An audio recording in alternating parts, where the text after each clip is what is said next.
Hello, my name is Vince Andriani. I'm the Service Manager in charge of IT here at the Answer Company. I'd like to welcome everyone to the Answer Company's 2021 Propel Virtual Client event. In today's session, we'll be covering backup and disaster recovery. A bit about myself. I've been in the industry for over 20 years and I've seen the technology landscape change dramatically.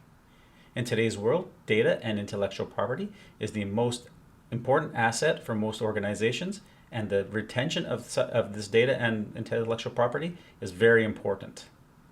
Although backup and disaster recovery has not changed much, the expectation of how it performs and what it can do has changed dramatically.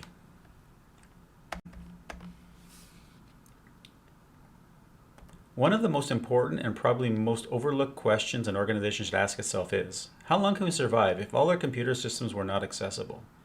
I believe that if you took a few minutes and imagined that happening, you'd be quite surprised on how we have become reliant on computers, their functions, and the data stored on them. In today's session, we'll be reviewing backup and disaster recovery.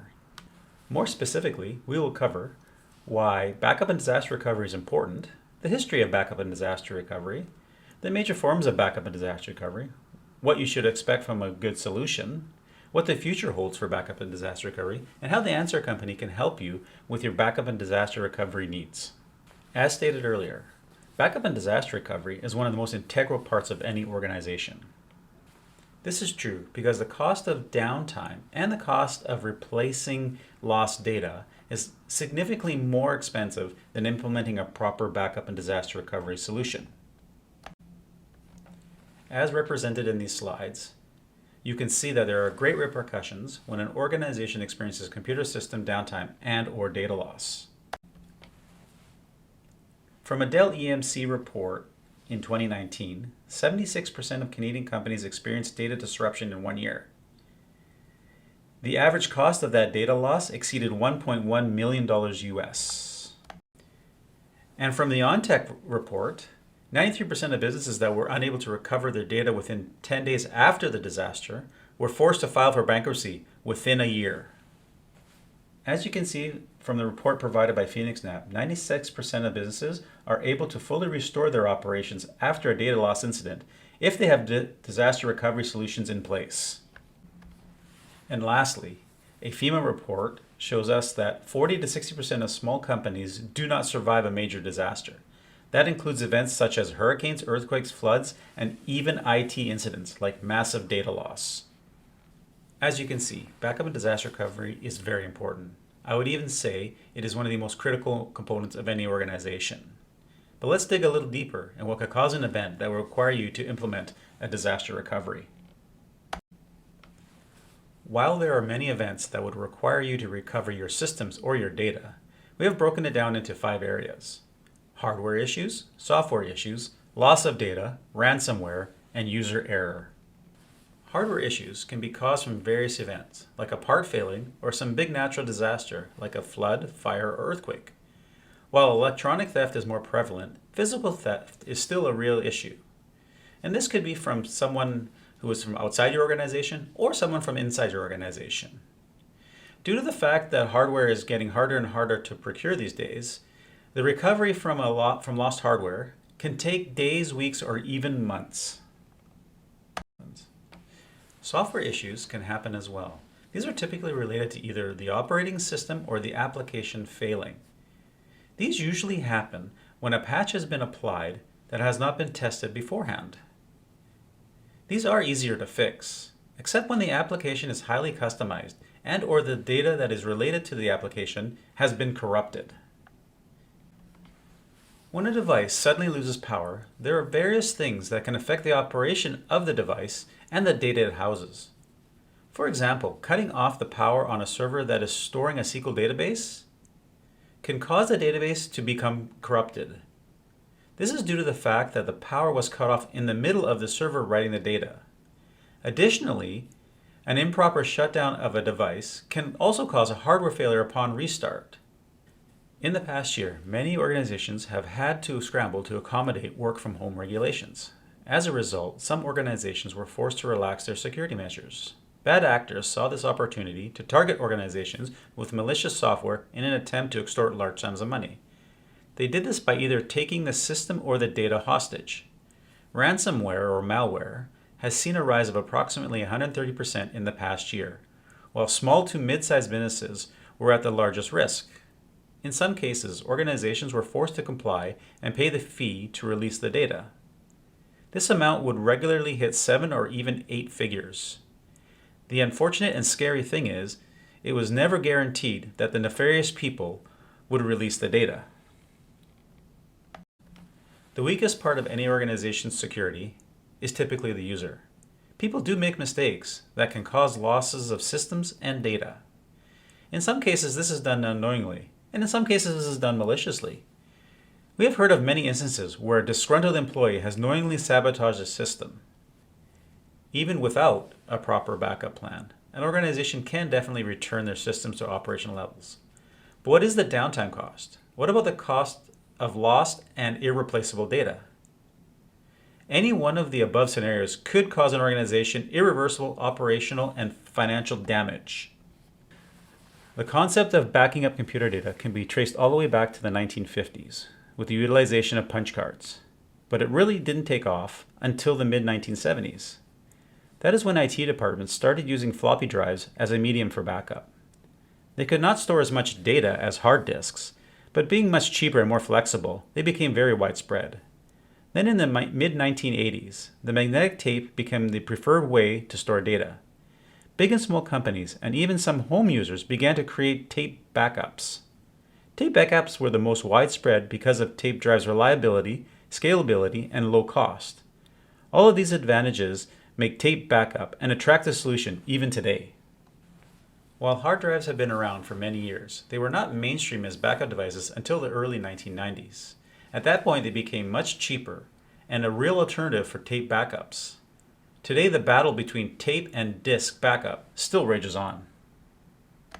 The backup appliance gained traction in the early 2000s. While they were not a new technology, they took existing hard disks, bundled them together, and ran a proprietary operating system with the backup software installed on it. This allowed IT teams to install the appliance in a server rack and have the servers configured for backups quickly. Some even allowed for servers to be run on the appliance in the event of a server failure. Additionally, most backup appliances were configured to easily connect over the internet to a similar device located in another location. These devices are still the preferred device for on-premise backup. The most current iteration of backup is backup to the cloud. Here, devices send their data to a cloud server. This ensures maximum availability, the ability to scale, and the ability to recover from anywhere with an internet connection. Additionally, this service may also have the ability to spin up failed servers within a secured cloud location, thus ensuring maximum business continuity. Implementing a disaster recovery plan can often be a daunting task. When it comes to ensuring the security and continuity of your business's data, there are a lot of factors for organizations to consider. Everything from identifying risk areas to choosing a location to host a disaster recovery site takes time, money, and resources that many companies do not have. For this reason, most organizations don't think about disaster recovery until there's a problem. Without a proactive plan, these companies are forced to be reactive in the event of a disaster. In the worst scenario, this lack of preparation can result in the catastrophic loss of revenue. The first step in developing a disaster recovery plan is to establish a dedicated team responsible for implementation on the plan. This team will be responsible for everything from the development of the plan to the execution in the event of a disaster. Now, we understand that not all organizations have the resources nor the skill set to fully develop the plan. In this case, you may consider outsourcing this to a managed service provider. Managed services providers will monitor your plan, notify you of potential risks, and allow you to proactively address threats. Even if you work with a managed service provider, it is still imperative that members from the organization are part of the team. One of the more prevalent terms that you'll hear when discussing a disaster recovery plan is the recovery time objective, or RTO. This is the elapsed time you would expect to have your device back to normal operations after a disaster. For example, if there was a disaster, you would expect your servers to be up and running within 4 hours, 8 hours, 1 day, 1 week. The other common term is the recovery point objective, or RPO. This is the amount of time you can roll back your data or your servers. It also defines the maximum allowable amount of data loss. For example, you are able to recover data that is no more than 2 hours prior to the loss of server or the loss of data. Identifying the RTO and the RPO objectives is vital to the proper configuration of a disaster recovery plan. Other important aspects of a disaster recovery plan are retention and replication of the data. Retention is how far back in time do you want to be able to recover from? Do you want to recover from 1 month, 6 months, 1 year, 7 years? Replication is where you send the second copy of the data. To another site? To a data center? Into the cloud, maybe? You may also need to take into consideration any regulatory requirements like HIPAA, SOX, or GDPR. When deciding upon the RTO, RPO, retention, and replication, an organization needs to keep in mind that they must achieve a balance of wants versus the financial reality of the implementation. While it would be great to have all systems and data recoverable immediately with no data loss and retain all data in perpetuity, the financial cost for this may be prohibitive. Later in this session, we will be digging deeper into what a best-in-class disaster recovery system should look like. But there's one concept that is absolutely a must when developing the plan. Recovery testing is the most important and overlooked part of a disaster recovery plan. Simply test, test, test, and test some more. For the purposes of this session, we have broken down backup into 3 forms: data backup, disaster recovery, business continuity. When utilizing data backup, you are just backing up the data. Essentially, you're creating a copy or archive of your data. So if your data is ever lost, you have a saved copy and you can restore it. The disadvantage of this type of backup is that your operating systems and applications are not backed up. Therefore, while you still have your data, it may not be usable, as it may take days or weeks to reinstall the underlying software infrastructure. On the other hand, disaster recovery differs from data backup in that it not only backs up the data, but also backs up the operating system and the applications. This option is a snapshot of the device at a prescribed time. In the event of a failure, the recovery of the device would be complete and functional. As you can see, this is definitely better than the previous option, as the device will be returned to the same configuration as before the failure. The disadvantage to this option is that the failure will most likely require the replacement of parts or a complete system. It may take weeks or months to acquire the replacement devices, and then the recovery could take days or weeks to complete. This leads us to business continuity. The focus of business continuity is to keep your business running normally, even in the event of disruptions and unforeseen disasters. This means that it takes into consideration both backup options and disaster recovery options. But it takes data recovery to the next level. In the event of a failure, business continuity will allow you to spin up the failed devices on the backup and disaster recovery server, thus resulting in an almost instantaneous return to operations. An intelligent business continuity program tests each backup and sends a screenshot to report its success. So you have a peace of mind that your data is being backed up properly. There are many backup and disaster recovery solutions on the market. They can vary from the personal or home user level to the large multi-billion-dollar enterprise level. Each solution will have their merits and disadvantages. So how do you choose the appropriate solution with so many options to choose from? Here's a list of a few things that we feel are critical for the best-in-class backup solution. The developer of the backup application should be rated as one of the best in industry. They should be targeted to the largest organization within your budget. Preferably, this should be a mature solution with a good long track record for storing data and successful recoveries. The solution and the underlying application are useless if you cannot get support when you need it. A mature solution will allow the recovery team to work with the solution provider in the event that they have an issue. A strong support system should be available 24/7 with both direct support and a large user community. Once you have decided that a solution is sufficient, you need to make sure that their solution can accommodate your needs. This goes back to the disaster recovery plan discussed earlier. As stated earlier, we strive for the best solution, and that includes business continuity. Within that recovery model, you would expect to rapidly recover your system through a virtual boot up of the failed system. Also be able to recover to dissimilar hardware if necessary, and ensure that your data is protected through industry-specific encryption. The solution should also have the ability to replicate the data to another location, being another physical location you own, your own data center, or a cloud-based data center. The replication should be automated without any manual intervention. To ensure your backups are being completed and recoverable, the solution should provide options to easily assess its operational status.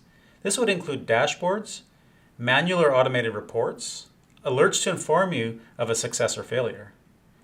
Most importantly, you should be able to test the system by completing small file recoveries or sandbox system spin-ups, all without affecting your production systems. Please note, if possible, it is always best to have a copy of your backup locally with a replication to another physical location. Today, organizations are typically running lean and therefore may not have the resources to internally operate their backup and disaster recovery solutions. At that point, the organization may want to pass on operations to a managed service provider, or maybe they want to engage a managed service provider from the start. Either way, it is important that the solution is friendly to managed service providers. This will allow the managed service provider to easily take over your solution with little or no significant interruptions. And lastly, a quality managed backup solution should be a hands-off service that includes full monitoring and management, the correction of failed backups, and potentially the option to include the recovery of files and systems without incurring any extra fees. As more and more organizations shift from on-premise servers to software as a service or cloud-based services, for example Microsoft 365 or Google Suite, these organizations must consider whether or not they will be incorporating these services into their disaster recovery plan. There is a misconception today that the providers of these services have incorporated a concise disaster recovery plan within their offering. Yes, it is true that most have some limited recovery options, but for the most part, these are not enough. You need to keep in mind it is imperative that an organization review these cloud providers' recovery options and compare them to their corporate disaster recovery plan. And in the event that they require additional backup services, there are third-party options available. Now let's take out the crystal ball and see where the future of backup and disaster recovery is going. Currently, the technology and solutions to recover data are very labor-intensive. An experienced IT team is required to ensure that the systems are recovered correctly and the data is accessible. As the technology gets better and the solutions more advanced, the ability and the responsibility of recovery will be moved from the IT department to another team or even the individual. With the appropriate rights and a few clicks, a system can be recovered quickly and efficiently. As more and more organizations move to cloud computing, they are finding that they have data in multiple cloud locations as well as multiple on-premise locations. To back up all those locations today, they will most likely need to employ multiple backup solutions with multiple backup locations. We see this consolidating into one unified solution. This will be a result of the cloud vendors allowing the backup solution developers access to their systems, and the backup solution developers creating a solution that allows an organization to back up their data to any preferred location. The Internet of Things devices are taking over many networks, from digital assistants to sensors to user interfaces at endpoints. These devices are constantly collecting and processing data. IoT devices can also provide an added advantage in that they can be helpful for early identification or prevention of disasters. For example, if you have an environmental IoT system monitoring your sites, these devices could help you detect a disaster such as a fire. This sort of detection could be used to trigger an upload of device data to the cloud to ensure it isn't lost. Or IT teams could be alerted, giving them time to download on-site backups to remote devices for later recovery. Then we get to artificial intelligence, otherwise known as AI or machine learning. Think of this as smart backup. Today, data backup is about mechanically copying data at prescribed intervals. But imagine a different world where the system executes a backup in response to what actually happens. For example, when malware crosses the network, the system takes a backup of the data immediately prior to intrusion. Or the system sees that a particular data set goes up from 5% to 50% per day, so executes a backup just prior to the change. Or the system notices that a user is suddenly deleting lots of files and executes a backup prior to permanent data loss. Then alerts the administrator and sends a backup in for a forensic analysis. Intelligence. Artificial intelligence powered backup has this different approach to the problem.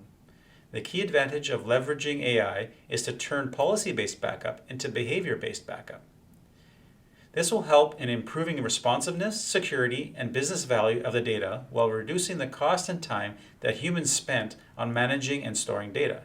And more importantly, it will learn how to react automatically to uncommon behavior in the system. Before we get into how we can assist you with your backup and disaster recovery needs, let's explore some stories of what happens when you do not pay the appropriate attention to your backup and disaster recovery solution. Let's try it again. A few years back, the president of the answer company was meeting with a client and asked the client if they were backing up their data. The client stated proudly, "Yes, I'm personally doing it myself, and we have a robust backup system and have data backed up for years. All the logs look good and say that the backups are done properly." Then our president asked, "Have you tested your backups for recovery?" The owner of the company admitted that he had not. A few days later, the owner of the company phoned our president back and thanked him for asking that question. It turned out that the backups were completing properly, but they were backing up nothing. Luckily, this business owner found this out prior to a disaster.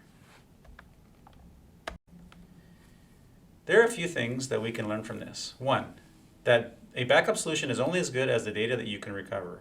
2, businesses today typically run lean and cannot properly monitor all things in the business. And 3, it is crucial to test your recovery of your data. If this business owner had solicited a third-party company to monitor and manage their backups, then he could rest assured that his data was safe and it was recoverable, thus allowing the business owner to focus on potentially growing the business or making the business even better. Here's another story. We have a Sage client that had a third-party IT support person that used the built-in Microsoft backup program to back up the servers. They were hit by a ransomware attack. In this case, it was a delayed attack that started on a Saturday when staff were not working. Luckily, a staff member happened to be working on that weekend and noticed that something wasn't right. The IT support person was contacted and found out that not only all of their accounting data, but their backup data was encrypted and unusable. You can imagine the surprise and horror the owner felt when he found out that his IT support person was not only using a subpar backup program, but that he was not even using an enterprise-level antivirus program. The IT support person was able to recover an uncompromised database file, only to discover the file was corrupted and unusable. The database was sent to a third-party firm that was able to rebuild the database. Unfortunately, the data was still not usable, and our client had to recreate 7 years of accounting data. Top this off with the fact that the client runs an online store that integrates with their ERP program, and it was down during their busiest season. The total revenue losses were massive. Fortunately, the company was able to stay afloat, but this could have been avoided. If the company had worked with a more mature IT support firm that utilizes enterprise-level backup and disaster recovery applications and had the backup data replicated to a secure offsite location, during this malicious event, the mature IT firm would have been able to get the company up and running quickly and thus allow the company to provide their great product to their clients. So how can we help you with your disaster recovery situation? The Answer Company has a strong track record of assisting their clients with backup and disaster recovery. We utilize only the best-in-class solutions. Our service monitors your backups and ensures that they are operating optimally. In the event that there is an issue with the backup or data, we make the corrections. All your data is replicated to our data center, and if necessary, we have the ability to spin up your servers within that data center. Lastly, we ensure that the backup data is in fact recoverable by completing monthly recovery tests. This is a hands-off service for our clients, so that they can feel confident that their computer systems and data are protected in the event of a catastrophic disaster. Remember, you can think of backup and disaster recovery similar to that of any type of car or home insurance. You really don't like it until you need it. And when you do need it, you're so glad that you spent the time and money to ensure that it is the best one for your business. This now concludes the session on backup and disaster recovery.